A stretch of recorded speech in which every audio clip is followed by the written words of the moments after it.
Ladies and gentlemen, we warmly welcome you to our event and are proud to present the 17th season of Westminster University's Drama Club, featuring the timeless masterpiece written by Oscar Wilde, The Importance of Being Earnest. Дамы и господа, хотим вас приветствовать на нашем 17-м сезоне Drama Club Вестминстерского университета. Сегодня вы сможете насладиться просмотром пьесы, написанной Оскаром Уайльдом «Как важно быть серьезным». The play consists of 3 acts and lasts about 1 hour and 40 minutes with a 10-minute intermission after the first act. You will hear the ring of the bell 3 times. The first sound will mean that you need to be back at your seats. The second sound will mean that the second act is about to start. And on the third sound, we will start the second act. So we kindly ask you to be back on your seats, not to miss the second act. After the second act finishes, there will be 2-minute break only for us to relocate the stuff that we need on the stage. So we ask you not to leave your places and remain seated. Наш спектакль состоит из 3 актов. После первого акта вас ждет 10-минутный антракт. В течение этого антракта вы услышите 3 звонка. Первый будет информировать о том, что вам уже нужно быть на своих местах. Второй же говорит о том, что второй акт уже начинается. Поэтому мы бы хотели попросить вас быть на своих местах уже, когда вы услышите второй звонок. Также после второго акта у нас не будет антракта. Просим вас оставаться на своих местах. We ask that you support our actors by expressing your gratitude with applause and laughter. Хотели бы попросить вас поддерживать наших актеров аплодисментами. We also request that you silence your electronic devices and refrain from talking during the performance, as it might distract the actors. However, taking videos and photos is encouraged. Настоятельно просим вас отключить звук ваших гаджетов и не разговаривать между собой во время выступления, так как это может сбить наших актеров. Также хочу отметить, что фотографировать и снимать на видео приветствуется. After the play finishes, we invite you all to the main hall for photo session with our actors. По окончанию выступления всех прошу пройти в фойе для фотосессии. Thank you for your absence, and without further ado, let's get started. Приятного просмотра!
Did you hear what I was playing, Lane? I didn't think it's polite to listen, sir. I'm sorry for that. For your sake, I don't play accurately. Anyone can play accurately, but I play with a wonderful expression. As far as the piano is concerned, sentiment is my forte. I have science for life. Thank you, sir. And speaking of the science of life, have you got the cucumber sandwiches got for Lady Bracknell? Yes, sir.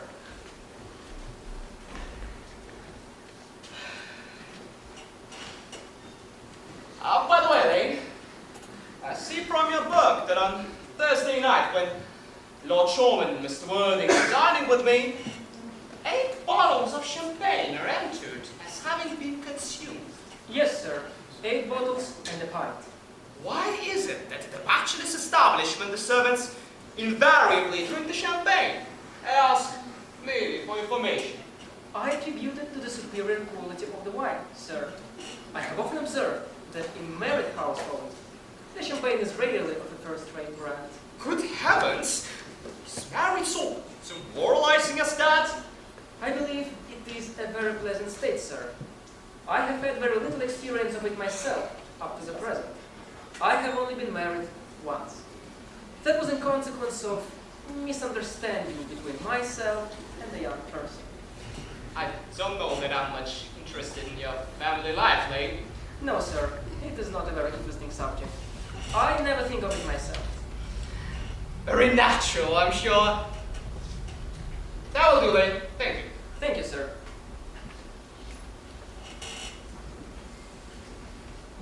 Lane's views on marriage seem somewhat lax. Really, if the law orders don't set us a good example, what on earth is the use of them? They seem as a class to have absolutely no sense of moral responsibility. Actually, Mr. Ernest Worthing. how are you, my dear Ernest? What brings you up to town? Oh, leisure. Leisure. What else should bring one anywhere? Thank you. Eating as usual, I see, Algie.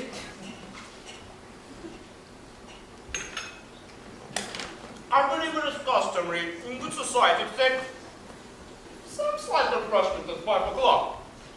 Where have you been since last Thursday? In the country? What on earth do you do there? When one is in town, one amuses oneself. When one is in the country, one amuses other people. It is excessively boring. And who are the people you amuse? Neighbors.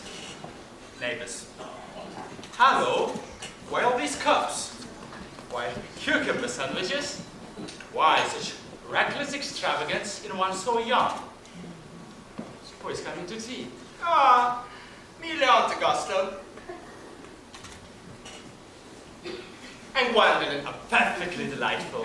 Yes, that is all very well. But I'm afraid, Aunt Augusta, I won't quite approve of your being here. May I ask why? My dear fellow, the way you flirt with Gwendolyn is perfectly disgraceful. It is almost as bad as the way Gwendolyn flirts with you. I am in love with Gwendolyn. I've come up to town expressly to propose to her. I thought you had come up for pleasure. I call that business. How utterly unromantic you are. I really don't see anything romantic in proposing. It is very romantic to be in love. But there's nothing romantic about a definite proposal. Why? One may be accepted. One usually is, I believe. Then the excitement is all over. Please, don't touch the cucumber sandwiches. Yours especially for Aunt Augusta. Well, you have been eating them all the time. That is quite a different matter. She's my aunt. Here, have some bread and butter. The bread and butter is for Gwendolyn. Gwendolyn is devoted to bread and butter. And very good bread and butter it is too. My dear fellow, you not eat as if you were going to eat it all. You behave as if you were married to her already. You're not married to her already.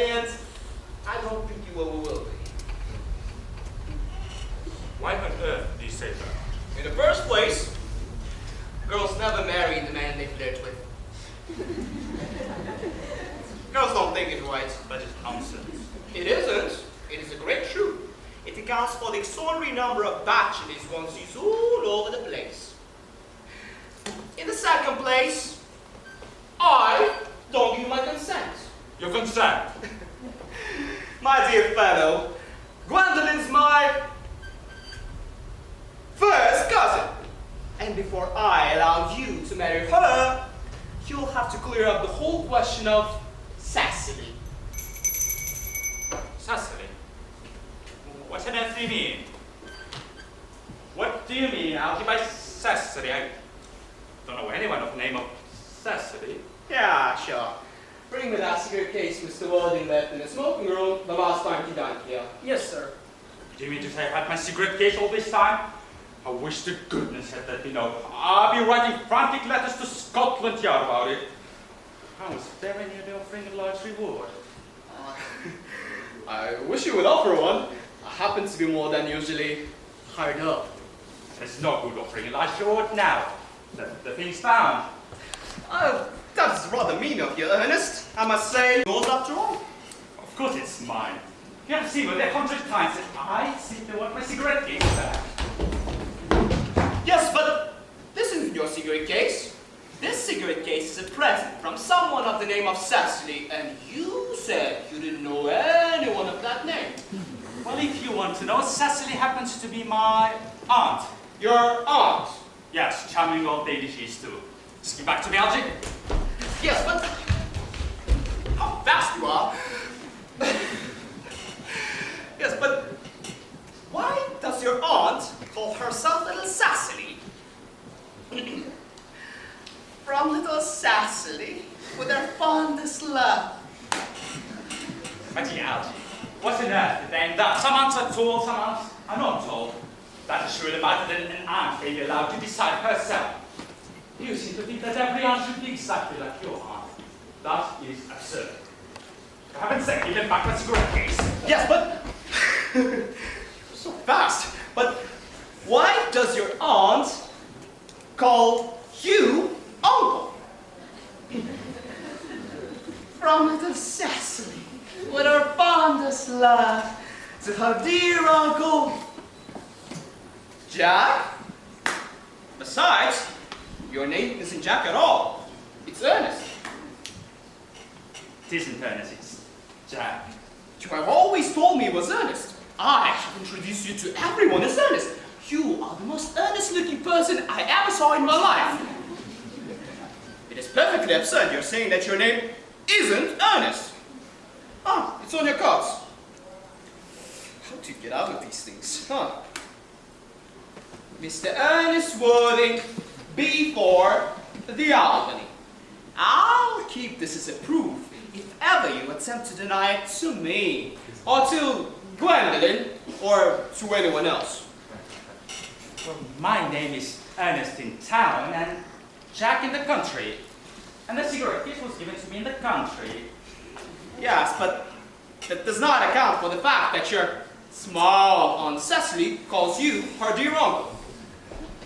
Come, old boy. You have much better hunting out at once. Well, produce my cigarette case first. Here it is. Now produce your explanation. And pray make it improbable. My dear fellow, there's nothing improbable about my explanation at all. In fact, it is perfectly ordinary. The late Mr. Thomas Cardew, who adopted me when I was a little boy, made me his will guardian to his granddaughter, Miss Cecily Cardew. Cecily, who addresses me as her uncle from motives of respect that you could not possibly appreciate, lives at my place in the country, under the charge of her admirable governess, Miss Brief. We're in that place in the country, by the way. That is nothing to you, dear boy. You're not going to be invited. Now go on. Why are you Ernest in town and Jack in the country? My dear Algie, I don't know whether you will be able to understand my real motives. You're hardly serious enough. When one is placed in a position of guardian, one has to adopt a very high moral tone on all subjects. It's one's duty to do so. So, in order to get up to town, I have always pretended to have a younger brother of the name of Ernest, who lives in Albany, gets into the most dreadful scrapes. That's my theology is the whole truth, pure and simple. I was quite right in thinking you were a Bunburyist. You are one of the most advanced Bunburyists I know. What on earth do you mean? You have invented a very useful younger brother called Ernest, in order that you may be able to come up to town as often as you like. I have invented an invaluable, permanent invalid called Bunbury. Bunbury is perfectly invaluable. If it wasn't for Bunbury's extraordinary bad health, for instance, I wouldn't be able to dine with you at Versus tonight, for I've been really engaged on Augusta for more than a week. You had much better dine with the Aunt Augusta. I haven't the smallest intention of doing anything of the kind. I dine there on Monday, and once a week is quite enough to dine with one's own relations. Besides, now that I know you to be a confirmed Bunburyist, I naturally want to talk to you about Bunbury. I want to tell you the rules. And a Bunburyist, if Gwendolyn accepts me, I am going to kill my brother. In fact, I think I'll kill him in any case. Cecily is a little too much interested in him. It's rather bored. So, I'm going to get rid of Ernest, and I strongly advise you to do the same with your invalid friend, who was an absurd name. Nothing will induce me to part with Bunbury. That must be Aunt Augusta. Only relatives or creditors ever ring in that Wagnerian manner. Now, if I get her out of the way for 10 minutes so that you can have an opportunity for proposing to Gwendolyn, may I dine with you at Willis's tonight? I suppose so, if you want to. Lady Bracknell and Miss Fairfax. Good afternoon, dear Algernon. I hope you are behaving very well. I'm feeling very well, Aunt Augusta. Mr. Worthing? Lady Bracknell? That's not quite the same thing. In fact, the two things rarely go together. Do you mean? You are smart. I am always smart, aren't I, Mr. Worthing? If I'm perfect, Miss Fairfax. Oh, I hope I am not that. It would leave no room for developments, and I intend to develop in many directions. I'm sorry if we're a little late, Algernon, but I was obliged to call on dear Lady Harbury. I hadn't been there since her poor husband's death. I never saw a woman so altered. She looks quite 20 years younger now. And now I will have a cup of tea and one of those nice cucumber sandwiches you promised me. Certainly, Aunt Augusta. Won't you come and sit here, Gwendolyn? Thanks, Mama. I am quite comfortable where I am. Good heavens! Lane! Why are there no cucumber sandwiches? I ordered them specially. There were no cucumbers in the market this morning, sir. I went down twice. No cucumbers? No, sir. Not even for Lady Mine. That will do, Lane. Thank you. Thank you, sir. I am greatly distressed, Aunt Augusta, about there being no cucumbers. Not even for ready money. It really makes no matter, Algernon. I had some crumpets with Lady Harbury, who seems to me to be living entirely for pleasure now. I hear her hair has turned quite gold from grief. It certainly has changed its color. From what cause I of course cannot say. I'm afraid, Aunt Augusta, I shall have to give up the pleasure of dining with you tonight after all. I hope not, Algernon. It would put my table completely out. It is a great bore, and I need hardly say a terrible disappointment to me. But the fact is that I just had a telegram to say that my poor friend Bunbury is very ill again. They seem to think I should be with him. very strange. This Mr. Bunbury seems to suffer from curiously bad health. Yes, poor Bunbury's a dreadful invalid. Well, I must say, Algernon, that I think it is high time that Mr. Bunbury made up his mind whether he was going to live or to die. This shilly-shallying with the question is absurd, and I hope it will not spoil Saturday arrangement we are preparing for. I'll speak to Bunbury, Aunt Augusta, if he's still conscious. And I think I can promise you he'll be all right by Saturday. Now I'll run over the program I've drawn out, if you will kindly come into the next room for a moment. Thank you, Algernon. It is very thoughtful of you. I'm sure the program will be delightful.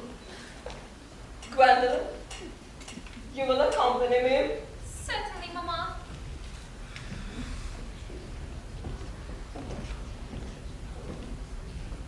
Charming day it has been, Miss Fairfax. Pray, don't talk to me about the weather, Mr. Warding. Whenever people talk to me about the weather, I always feel quite certain that they mean something else. And that makes me so nervous. I do mean something else. I thought so. In fact, I am never wrong. And I would like to be allowed to take advantage of Lady Bracknell's temporary absence. I would certainly advise you to do so. Mama has a way of coming back suddenly into the room that I have often had to speak to her about.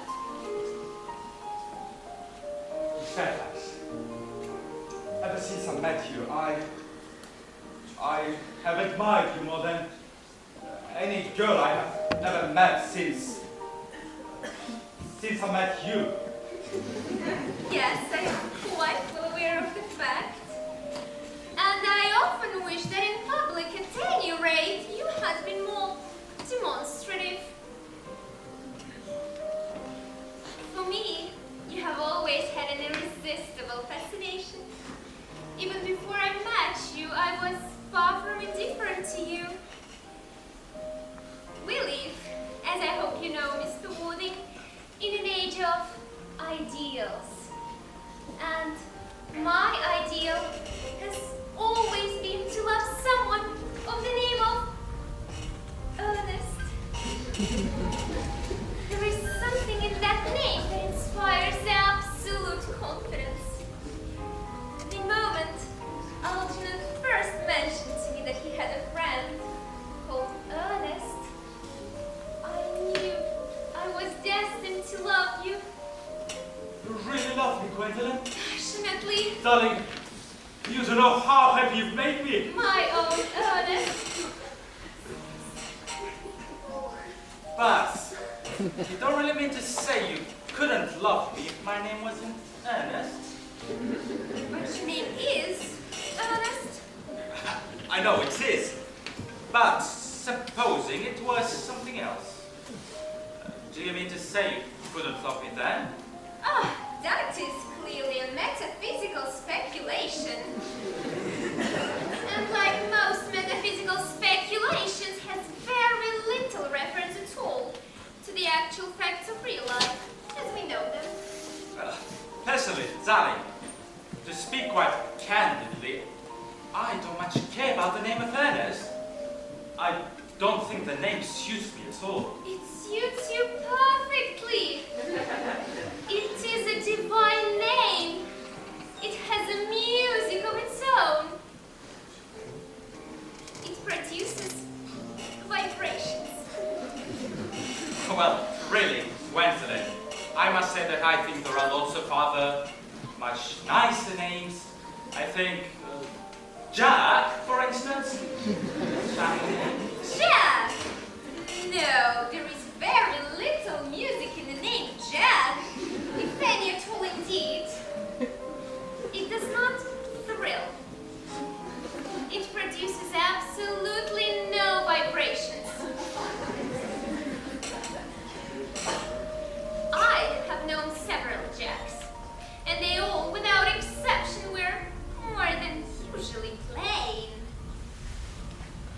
Besides,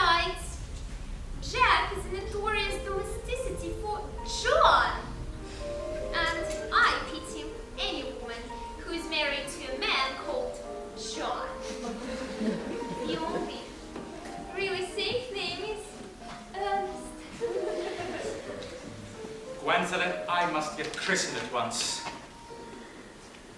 I mean, we must get married at once. There is no time to be lost. Married, Mr. Wooding? Well, surely. You know that I love you, and you led me to believe, Miss Fairfax, that you're not absolutely indifferent to me. I adore you, but you haven't proposed to me yet. Nothing has been said at all about marriage. The subject has not even been touched on. Well, may I propose to you now? I think it would be an admirable opportunity. And to spare you any possible disappointment, Mr. Warding, I think it only fair to tell you quite frankly beforehand that I am fully determined to accept you. Gwendolen. Yes, Mr. Warding, what have you got to say to me? You know what Yes, but you don't say it.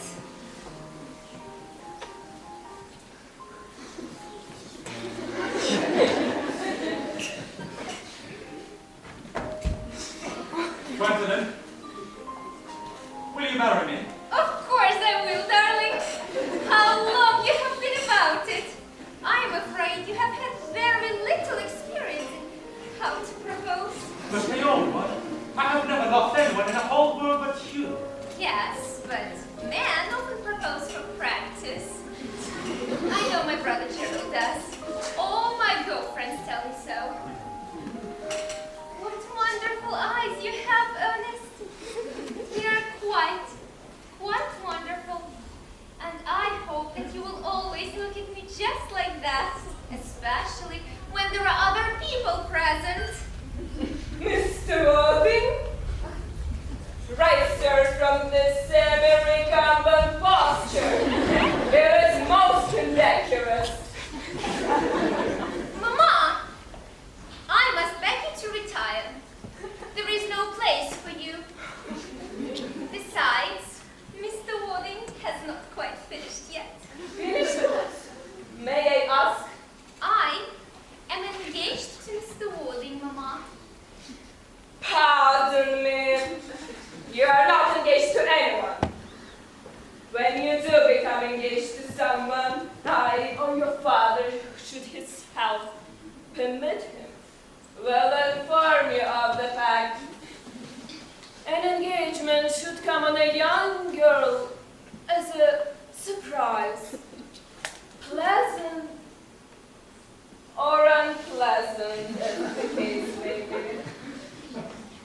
It is her demand that she could be allowed to arrange for herself. And now, I have a few questions to put to you, Mr. Warding. While I'm making these inquiries, you, Gwendolen, will wait for me below in the carriage. Mama! In the carriage, Gwendolen.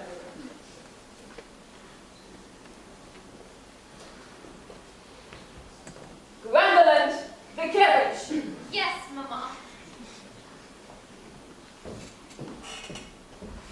You can take a seat, Mr. Warding. Thank you, Lady Bracknell. I prefer standing.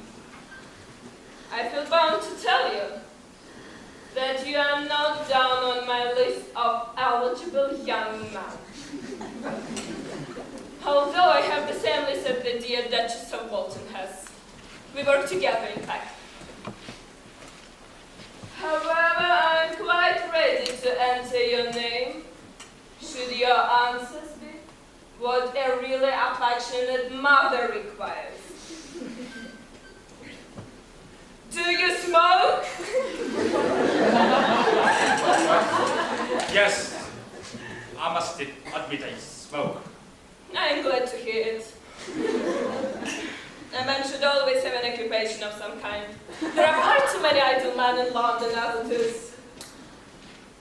How old are you? 29. A very good age to be married at. I have always been of opinion that a man who desires to get married should know either everything or nothing. Which do you know? I know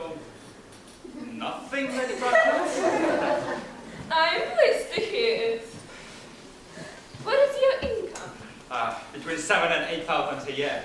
In land or in investments? In investments, chiefly. Very satisfactory. I have a country house with some land, of course, attached to it. How many bedrooms? That one can pay that up. You have a townhouse, I hope. A girl with a simple and spoiled nature like Gwendolyn would hardly be expected to reside in the country. Well, I own a house in Belgrave Square. What number in Belgrave Square? 149. The unfashionable size. I thought there was something. However, that could easily be altered. Do you mean the fashion or the side? Both, if necessary, I presume. What are your politics? Oh, I'm afraid I really have none. I'm a liberal unionist. Oh, they come the stories. They dine without or come in the evening at any rate. Now, to minor matters. Are your parents living? I have lost both my parents. Both? That seems like carelessness. Who was your father? He was evidently a man of some wealth. I'm afraid I really don't know. The fact is, Lady Bracknell, I said I had lost my parents. It would be nearer the truth to say that my parents seem to have lost me. I don't actually know who I am by birth. I was found. Found? The late Mr. Thomas Cardew, an elderly gentleman of very charitable and kindly disposition, found me and gave me the name of Worthing because he happened to have a first-class ticket for Worthing in his pocket at the time. Worthing is a place in Sussex. It's a seaside resort. Where did the charitable gentleman who had a first-class ticket for the seaside resort find you? In a handbag. A handbag? Yes, Lady Bracknell, I was in handbag. Somewhat large, black leather handbag with handles to it, an ordinary handbag, in fact. In what locality did this Mr. James of Thomas Cardew come across this ordinary handbag? In a cloakroom at Victorian Station. It was given to him in a mistake for his own. The cloakroom at Victoria Station? The Brighton line. The line is immaterial, Mr. Worthing. I confess I feel somewhat bewildered by what you have just told me. To be born, or at any rate brat, in a handbag, whether it had handles to it or not, seems to me to display a contempt for the ordinary decencies of family life. May I ask you then, what would you advise me to do? I mean, how they say I would do anything in the world to ensure Gwendolyn's happiness. I would strongly advise you, Mr. Worthing, to try and acquire some relations as soon as possible, and to make a definite effort to produce at any rate one parent of either sex before the season is quite over. I don't think I could possibly manage to do that. I could produce a handbag at any moment. It is in my dressing room at home. I really think that should satisfy you, Lady Bracknell. Me, sir? What has it to do with me? You can hardly imagine that I and Lord Bracknell would dream of allowing our only daughter, a girl brought up with the utmost care, to marry into a cloakroom and form an alliance with a parcel. Good morning, Mr. Worthing. Morning, Lady Bracknell.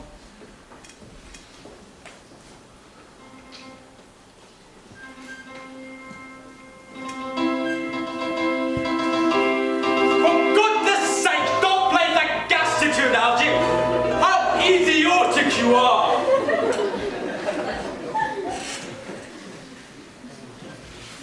There you go, for idle boy. You don't mean to say Gwendolyn refused you? I know it's the way she has. She's always refusing people. I think it is most natural of her. Gwendolyn is as right as trivet. As far as she's concerned, we are engaged. And mother is perfectly unbearable.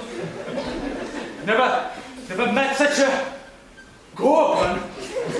Well, I don't really know what gorgon is like, but I am pretty sure that Lady Braxel is one. In any case, she's a monster without being a myth. Beg your pardon, Algie, I suppose I shouldn't be talking about your own aunt in that way before you. My dear boy, I love hearing my relations abused. It is the only thing that makes me put up with them at all.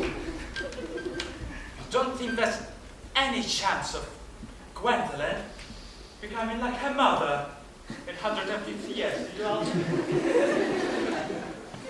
All women become like their mothers. That is their tragedy. No man does. That's his. By the way, did you tell Gwendolyn the truth about your being Ernest in town and Jack in the country? My dear Algie, the truth isn't sort of thing that one tells to a nice, sweet, refined girl. Hence, by the end of the week, I shall have got rid of Ernest. I'll tell him died in Paris of apoplexy. Lots of people die of apoplexy quite suddenly, don't they? Yes, but my dear fellow, it's a sort of a hereditary thing. It's a sort of thing that runs in families. You had much better say a severe chill. Very well then.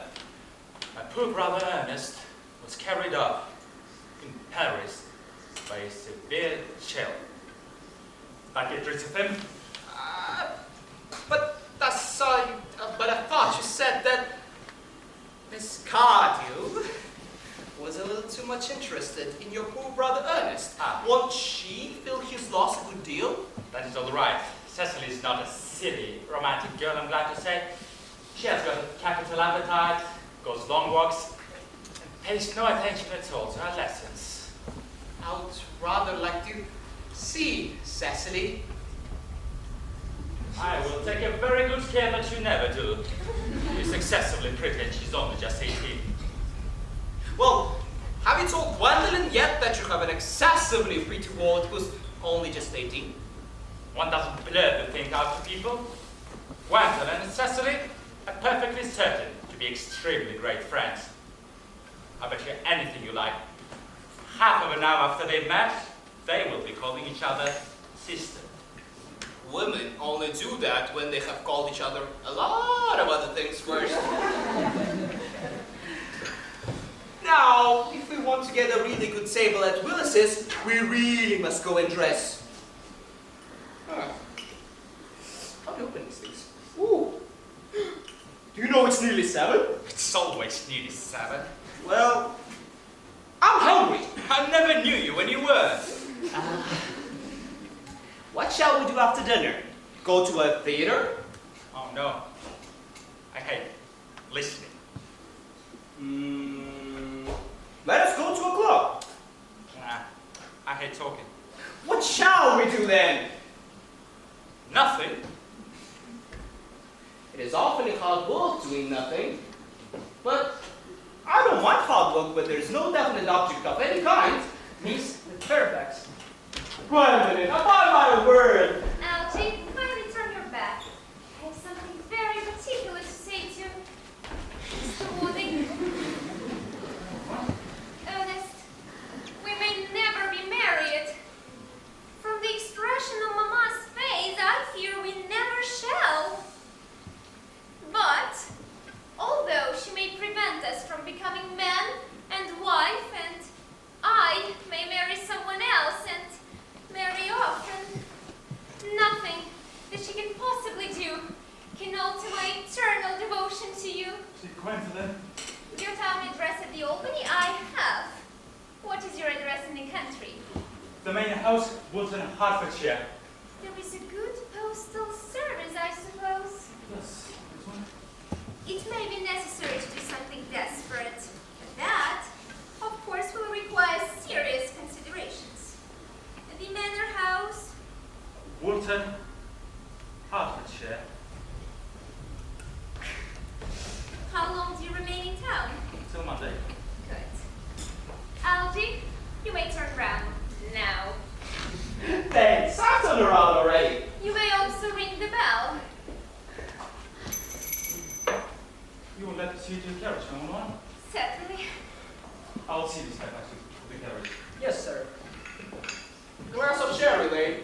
A moment, Mr. Moncrief.